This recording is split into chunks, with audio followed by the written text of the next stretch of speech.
अस्सलामु अलैकुम वरहमतुल्लाहि वबरकातुह। उम्मीद करता हूँ आप खैर व आफ़ियत से होंगे। जहाँ भी है अल्लाह तबारक व तआला आपको हमेशा खुश रखे, तमाम परेशानियों से, तमाम मुसीबतों से अल्लाह तबारक व तआला आपकी हिफाजत फरमाए।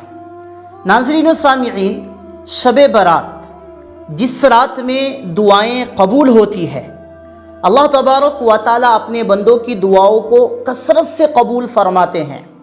ऐसे तो 5 रातें हैं, उन 5 रातों में एक रात शब बारात की रात है, जिस रात में अल्लाह तबारक व तआला अपने बंदों की हर एक दुआओं को कबूल फरमाते हैं। उस रात में आप 6 रिकात नमाज इस तरीक़े से पढ़ लें। मैं आपको बताता हूँ, ये नमाज हदीस से भी साबित है। ठीक है, उस रात में अल्लाह तबारक व तआला अगले 1 साल तक के तमाम उमूर को तय करते हैं। यानी किस बंदे को कितना रोज़ी देना है, किन का इंतकाल होगा, कौन इस दुनिया में पैदा होगा, किसके साथ क्या मामलात होंगे, ये तमाम उमूर उसी रात में तय किए जाते हैं और फिर उसकी फहरिस्त तैयार करके फ़रिश्तों के हवाले कर दिया जाता है और वो फ़रिश्ते अगले 1 साल तक उन तमाम कामों को अंजाम देते हैं। तो आप ये 6 रिकात नमाज पढ़ के आने वाले 1 साल तक अपनी किस्मत को अच्छा कर सकते हैं, अपने नसीब को अच्छा कर सकते हैं। इसके ज़रिए से अल्लाह तबारक व तआला आपको बेहतरीन रिज़्क़ अता फरमाएंगे। देखिए, रिज़्क़ किसको कहते हैं? रिज़्क़ यही नहीं कि हमें दौलत मिल जाए, खाने पीने की चीज़ें मिल जाए, सिर्फ इसी को रिज़्क़ कहते हैं। इसी को रिज़्क़ नहीं कहते, बल्कि अच्छे दोस्त का होना भी रिज़्क़ है, अच्छी सवारी का होना भी रिज़्क़ है, अच्छा घर का होना भी रिज़्क़ है, और हमारे अड़ोस पड़ोस में जो लोग रहते हैं उनका अच्छा होना भी, हमारा इज़्ज़त करना, ये भी एक रिज़्क़ है।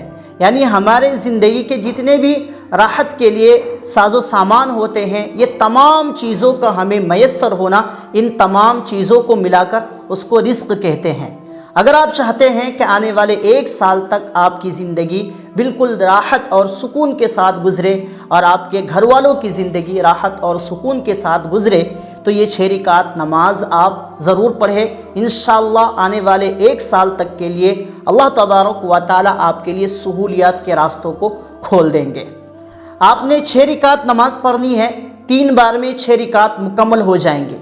ठीक है, इन नमाज़ों को कहते हैं अव्वाबीन की नमाज। ऐसे तो ये अव्वाबीन की नमाज़ें रोज़ाना मगरिब की नमाज के बाद पढ़ी जाती है।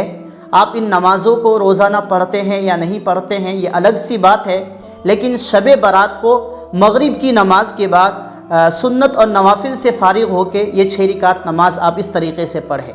2 रिकात की नीयत करें और आप ये इरादा करें कि या अल्लाह 2 रिकात की नमाज, ये अव्वाबीन की नमाज पढ़ रहा हूँ, ताकि इसके ज़रिए से तमाम परेशानियाँ, मुसीबतें, बीमारियाँ, बलाओ आफात, ये तमाम चीज़ें मेरी ज़िंदगी से ख़त्म हो जाए।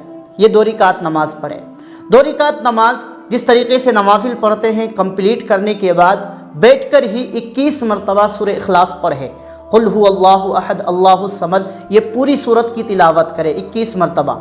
अगर आपसे हो सके तो 1 मरतबा सूरह यासीन पढ़िए 2 रिकात नमाज कंप्लीट करने के बाद। अगर आपसे हो सके तो 21 मरतबा सूरह इखलास भी पढ़ लीजिए और 1 मरतबा सूरह यासीन भी पढ़ लीजिए। अगर आप नहीं पढ़ सकते तो सूरह इखलास ही 21 मरतबा पढ़ लीजिए। फिर दूसरी रिकात में नियत कीजिए कि या अल्लाह, ये 2 रिकात नमाज पढ़ रहा हूँ ताकि इसके ज़रिए से मैं किसी का मोहताज ना बनूँ और मैं कर्ज़ों में मुब्तला ना हूँ। ए अल्लाह, तू ही मेरी किफ़ायत फरमा। ए अल्लाह, मेरी ज़िंदगी को आसान फरमा, तो मुझे बेहतरीन रिज़्क़ अता फरमा। इसी तरीके से जो भी आपके मक़ासिद हसना हैं, 2-2 रिकात नमाज पढ़ के आप पहले नियत कर लीजिए। उसके बाद 2-2 रिकात कंप्लीट करने के बाद 21-21 मरतबा सूरह इखलास पढ़िए। 2 रिकात पढ़े, 21 मरतबा सूरह इखलास पढ़े, उसके बाद फिर 2 रिकात नमाज पढ़े, फिर सूरह इखलास पढ़े। इसी तरीके से आप कीजिए। इसी तरीके से 6 रिकात मुकम्मल हो जाएंगे और फिर अल्लाह तबारक व तआला से दुआएं कीजिए। इंशाअल्लाहुर रहमान आपकी ज़िंदगी आसान हो जाएगी। अल्लाह तबारक व तआला इसके बरकत से आपकी तमाम परेशानियों को ख़त्म करने के साथ साथ अल्लाह तबारक व तआला आपको बेहतरीन रिज़्क़ अता फरमाएंगे। उसके बाद शब बारात की पूरी रात जाग कर जो भी हमारे आमाल होंगे, जो भी वज़ाइफ हैं, उसको मुकम्मल कर ले। ये मगरिब की नमाज के बाद इस अमल को ज़रूर कर ले, इंशाअल्लाह बहुत ज़्यादा फ़ायदा होगा।